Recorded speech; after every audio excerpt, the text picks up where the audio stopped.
Everyone, welcome back to my YouTube channel. Please मेरे channel को subscribe करिए और बेल आइकन को प्रेस करना ना भूलें ताकि आपको मेरे वीडियो की नोटिफिकेशन सबसे पहले मिल सके। ये chapter 3 fibre to fabric science का पार्ट 3 है, जो इसका लास्ट पार्ट है और अभी तक नहीं देखे तो प्लीज़ इसके पार्ट 1 और पार्ट 2 देखिए। ये इजी चैप्टर है, ज़्यादा मुश्किल नहीं है। I hope. हमारा टॉपिक है life history of silk moth, यानी कि सिल्क मोथ की life history.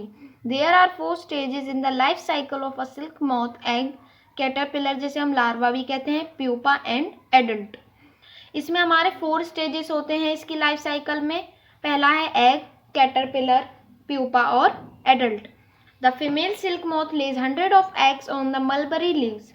The larvae that hatched out in 3 by 5 days are called caterpillar.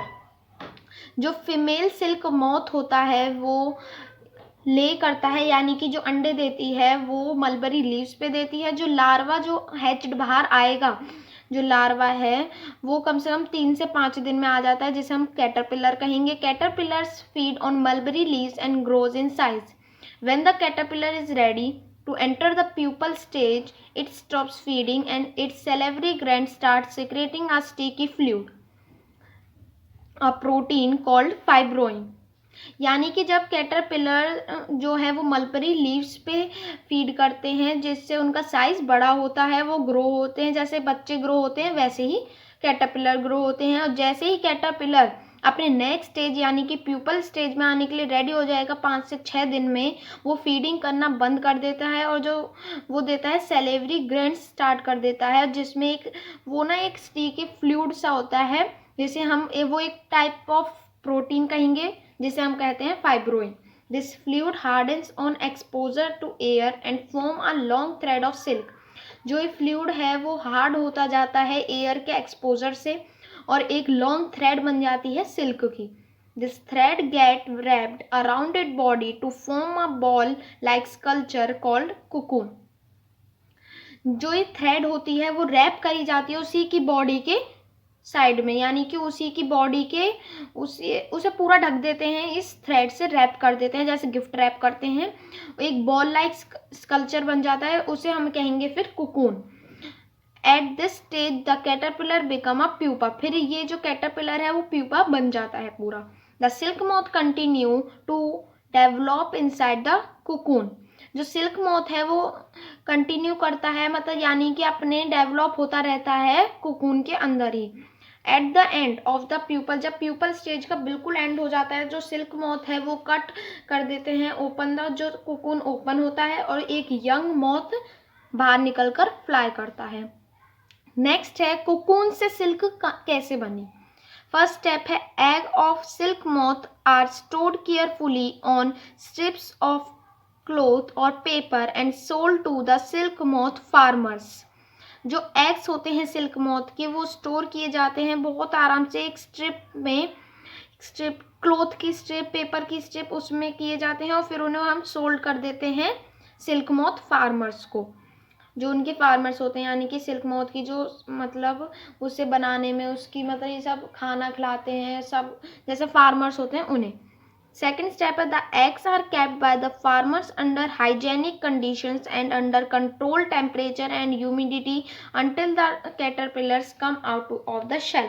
जो एग्स होते हैं वो फार्मर्स कहाँ रखते हैं, हाइजेनिक कंडीशंस में रखते हैं, अंडर कंट्रोल, जिसमें टेम्परेचर बिल्कुल, क्योंकि वो बहुत छोटे होते हैं तो उनके जो टेम्परेचर उन्हें सूट करता है वो उसी पे रखते हैं उसे, जब तक वो शेल से कैटरपिलर बाहर नहीं आ जाता. The silk moth, next step is the silk moth caterpillars are kept in bamboo trays and fed on freshly chopped mulberry leaves.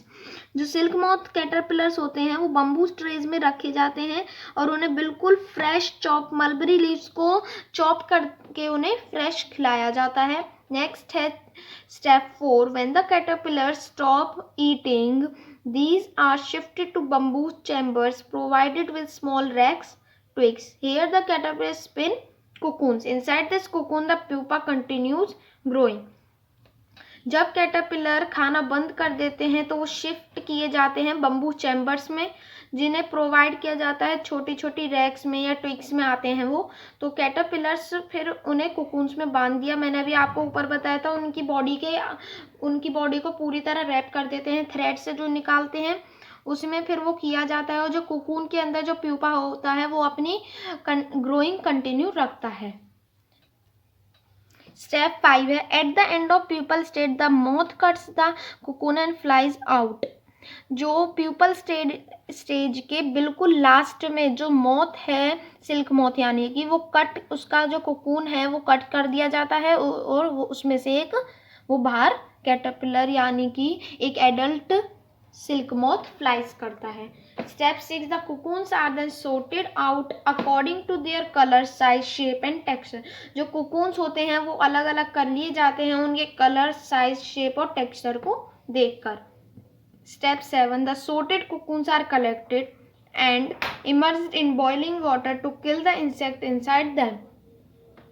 जो sorted हुए कोकून्स होते हैं वो कलेक्ट किए जाते हैं, यानी कि मैंने अभी बताया वो सोट जो होते हैं यानी अलग अलग शेप के, अलग अलग टेक्सचर के, अलग अलग कर लेते हैं हम उन सब कोकून्स को और फिर उन्हें एक बॉइलिंग वाटर में डाल देते हैं ताकि उनके अंदर जो भी इंसेक्ट हो वो मर जाए अंदर ही।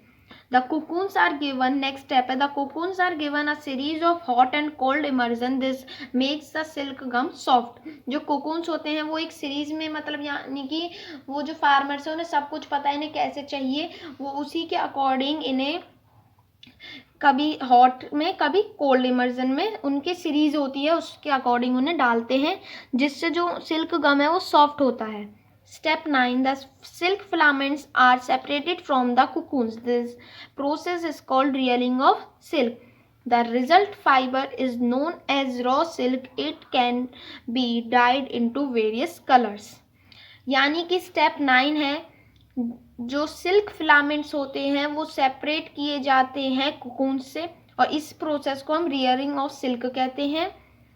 और फिर जो रिजल्ट होता है फाइबर का उसे रो सिल्क कहते हैं और ये अलग अलग डाइट सुखाए जाते हैं और अलग अलग इन्हें कलर दिया जाता है। जैसे कि वूल को कलर देते हैं वैसे ही इन्हें भी कलर देते हैं हम अपनी मर्जी से। स्टेप 10 लास्ट स्टेप है silk fibres are then spun to get silk thread or woven to get silk cloth. Silk fibre किया जाता है सिल्क थ्रेड्स में, यानी कि वो रोल किए कर दिए जाते हैं और फिर जो सिल्क थ्रेड होते हैं वो वूवन किए जाते हैं, यानी कि अपनी मर्जी का जो भी हम सिल्क का कपड़ा, स्वेटर बुनते हैं, कैप बुनते हैं, सिल्क साड़ीज़ बनती हैं, उसमें अलग अलग उसमें कर दिए जाते हैं, अपनी मर्जी से हम उन्हें वूव करते हैं। Uses of silk fiber is used for weaving of silk clothes। silk clothes is a high value dress material। silk fiber जो है वो वीविंग के लिए यूज़ किया जाता है, यानी कि सिल्क क्लॉथ बनाने के लिए यूज़ होता है। सिल्क क्लॉथ बहुत हाई वैल्यू पे ड्रेस मटेरियल है, हाई वैल्यू का। Okay, I hope you like my video and subscribe my channel. अगर अभी तक ये इस चैप्टर का लास्ट था, द चैप्टर इज एंड, और प्लीज़ मुझे कमेंट करके बताइए कि मैं नेक्स्ट वीडियो कौन से टॉपिक पे बना सकती हूँ। और अगर अभी तक आप लोगों ने इसका पार्ट 1 पार्ट 2 नहीं देखा है तो प्लीज़ इसे देखिए, और ये बहुत इजी चैप्टर है। I hope you like my video and subscribe my channel. Thank you.